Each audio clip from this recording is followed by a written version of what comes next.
ஒரு கிராமத்தில் செல்வராஜ் என்ற பணக்காரன் வாழ்ந்தான். பெரிய வீடு, நிறைய பணம். ஆனால் மனசு கஞ்சம். அதே கிராமத்தில் குமரன் என்ற ஏழை இருந்தான். அவனுக்கு பணம் இல்லை, ஆனால் மனசு பொன்னாக இருந்தது. ஒரு நாள் ஒரு பாட்டி உதவி கேட்டு வந்தாள். செல்வராஜ் அவளை பார்த்ததும் இங்கிருந்து போ என்று துரத்தி விட்டான். அதே பாட்டி குமரன் வீட்டுக்குச் சென்றாள். குமரன் அவளை அன்பாக வரவேற்று தன்னிடமிருந்த சின்ன உணவையும் பகிர்ந்தான். அதை பார்த்த பாட்டி கண்களில் கண்ணீர் வந்தது. அந்த இரவு பாட்டி ஒரு ரகசியம் சொன்னாள். காட்டில் ஒரு பொக்கிஷம் இருக்கு, என்னோடதுதான்.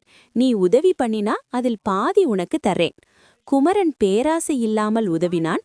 பொக்கிஷம் கிடைத்ததும் அவன் தேவைக்கு மட்டும் எடுத்துக்கொண்டு மீதியை பாட்டிக்கே கொடுத்தான். சில நாட்களில் அவன் உழைப்பாலும் நேர்மையாலும் நல்ல வாழ்க்கை ஆரம்பித்தான். கிராம மக்களுக்கு உதவி செய்ய ஆரம்பித்தான். இதை பார்த்த செல்வராஜ் பொறாமை கொண்டான்.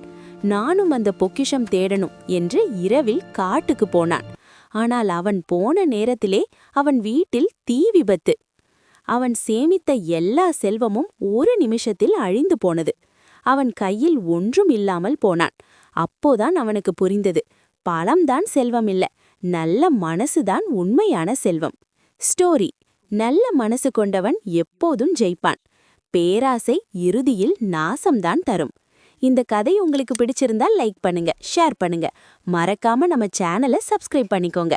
நன்றி, வணக்கம்.